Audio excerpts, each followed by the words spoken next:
আসসালামু আলাইকুম। SSC board challenge রেজাল্টে এত ফেল, অর্থাৎ অহরহ শিক্ষার্থী তারা কিন্তু বোর্ড চ্যালেঞ্জে উত্তীর্ণ হতে পারে নাই। এই যে উত্তীর্ণ হতে পারে নাই, যারা উত্তীর্ণ হয় নাই তারা এই মুহূর্তে কি করবে, মূলত সেই বিষয়ে কথা বলবো। যারা কৃতকার্য হয়েছে বা ফেল থেকে পাশ করেছে তাদের 13 এবং 14 তারিখ এই 2 দিন সময় দেওয়া হয়েছে। এই 2 দিন কলেজ ভর্তি আবেদন করবা। দেখো, যারা উত্তীর্ণ হতে পারেনি, যারা রেজাল্ট বের করতে পারো নাই, অর্থাৎ অনেক মাধ্যমে খুঁজেও তারা কিন্তু রেজাল্ট আসে নাই, এখন তাদের ক্ষেত্রে কি করবা?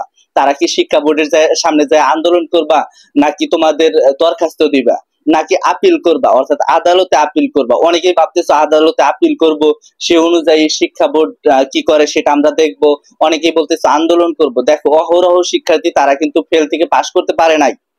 অর্থাৎ অনেক শিক্ষার্থী আমরা ভেবেছিলাম যে যারা 79 পাইছে তারাও অন্তত 80 পাবে, কিন্তু অ্যাভেলেবেল শিক্ষার্থী তারা 79 পাইছে, 80 পায় নাই। কিন্তু আমরা লক্ষ্য করেছি 80 পায় নাই। যদি 80 পাইতো তাহলে হাজারো শিক্ষার্থী তারা কিন্তু A+ করতে পারতো, বা বেশিরভাগ শিক্ষার্থী তারা কিন্তু ফেল থেকে পাশ করতে পারতো। দেখো, 1 নাম্বারও গ্রেস দেওয়া হয় নাই। আমরা ভেবেছিলাম হয়তোবা বোর্ড চ্যালেঞ্জে শিক্ষা উপদেষ্টা অবশ্যই গ্রেস মার্ক দিবে, কিন্তু দুঃখজনক বিষয়, তোমাদের ক্ষেত্রে খুবই দুঃখজনক বিষয়, অনেকটাই আফসোস লাগতেছে, অনেকটাই খারাপ লাগতেছে আমার, যে শিক্ষা বোর্ড কিভাবে এটা করলো। অর্থাৎ গত বছর আমরা লক্ষ্য করেছিলাম যেভাবে বোর্ড চ্যালেঞ্জের রেজাল্ট পরিবর্তন হয়েছে, সেভাবেও যদি পরিবর্তন হইতো তাহলে কিন্তু অ্যাভেলেবেল শিক্ষার্থী তারা অকৃতকার্য হইতো না। এখন আমরা লক্ষ্য করেছি বেশিরভাগ শিক্ষার্থী অকৃতকার্য হয়েছে। দেখো, এই সকল শিক্ষার্থী অকৃতকার্য হওয়ার পিছনে অবশ্যই তাদের যে লিখিত অংশটা আছে, এমসিকিউ অংশটা আছে, এটা কিন্তু দেখা হয় নাই। অর্থাৎ মূল খাতাটা যদি দেখা হয়তো অবশ্যই নাম্বার বাড়তো। এখানে কিন্তু নাম্বার বাড়ার কোনো অপশন আমরা খুঁজে পাই নাই, বা নাম্বার বাড়ে নাই। যদি নাম্বার 1 বা 2 বা 3 নাম্বার বাড়িয়ে দিত তাহলে দেখা যায় যে 2 লাখ শিক্ষার্থী বা 2.5 লাখ শিক্ষার্থীর মধ্যে অন্তত হলেও 50,000 বা 20,000 শিক্ষার্থী তারা কিন্তু পাশ করতে পারতো। এখন আমরা লক্ষ্য করেছি এই যে 6 লাখ প্লাস শিক্ষার্থী ফেল করেছে, তার মধ্যে মাত্র 4,000 মতো শিক্ষার্থী তারা কিন্তু উত্তীর্ণ হয়েছে। অনেকে ফেল থেকে পাশ করেছে, অনেকে সি গ্রেড থেকে A+ পেয়েছে, এমনটা হয়েছে। তবে বেশিরভাগ শিক্ষার্থী তাদের রেজাল্ট পরিবর্তন হয় নাই। এই মুহূর্তে তোমাদের করণীয় হচ্ছে, তোমরা শিক্ষা বোর্ডের সামনে যে আন্দোলন করতে পারো, কোনো সমস্যা নাই, তবে আন্দোলনের মতবাদে আমি না।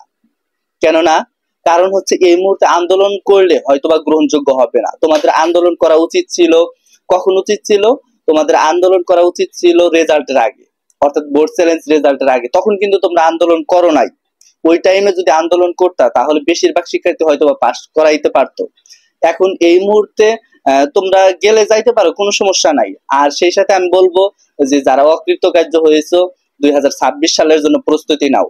দেখা গেছে তুমি কিভাবে প্রস্তুতি নিবা? 2026 সালে যে সিলেবাস আছে সেই সিলেবাস অনুযায়ী কি পরীক্ষা দিতে হবে? হ্যাঁ, অবশ্যই। দেখা যায় 2026 সালে কিন্তু শর্ট সিলেবাস, এখানে 8টা অধ্যায় আছে। গণিতের ক্ষেত্রে বলি 8টা অধ্যায় আছে। প্রত্যেকটা বইয়ের ক্ষেত্রে কম অধ্যায় দেওয়া আছে। এই সিলেবাসে কিন্তু তোমার পরীক্ষা হবে। তুমি যে পরীক্ষাটা দিয়েছো, তুমি 2025 সালের সিলেবাসে হবে না। 2026 সালে যারা সিলেবাস কৃতকার্য করেছে, এখানে কিন্তু শর্ট সিলেবাস, সেই শর্ট সিলেবাস কিন্তু খুবই তাড়াতাড়ি শেষ করতে পারবা।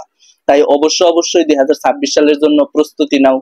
আর নিজে থেকে যদি আন্দোলন করতে চাও, যারা ঢাকার আশেপাশে বা যারা বোর্ডের আশেপাশে, অন্যান্য বোর্ডের আশেপাশে, তারা আন্দোলন করতে পারে, কোনো সমস্যা নাই। আমরা তোমাদের পক্ষে আছি, পক্ষে ছিলাম, পক্ষে আছি, পক্ষে থাকবো।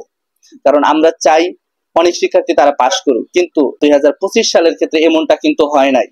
যদি হইতো তাহলে অ্যাভেলেবেল শিক্ষার্থী তারা কিন্তু পাশ করতো। তোমাদের জন্য এটা বড় ধরনের একটা দুঃসংবাদ। বোর্ড কর্তৃপক্ষ আদৌ কি তোমাদের এত ফেল দিল কি জন্য? এটা কিন্তু অনেকটা শিক্ষার্থী তারা কিন্তু দুঃখ পেয়েছো, কষ্ট পেয়েছো, অনেকেই কৃতকার্য হয়েছো। কৃতকার্য কি বেশিরভাগ শিক্ষার্থী হয়েছো? না, কখনোই না। তো এই ছিল আজকের ভিডিওটা। সামনে সকল আপডেট আমার কাছ থেকে পাবা। ধন্যবাদ সবাইকে।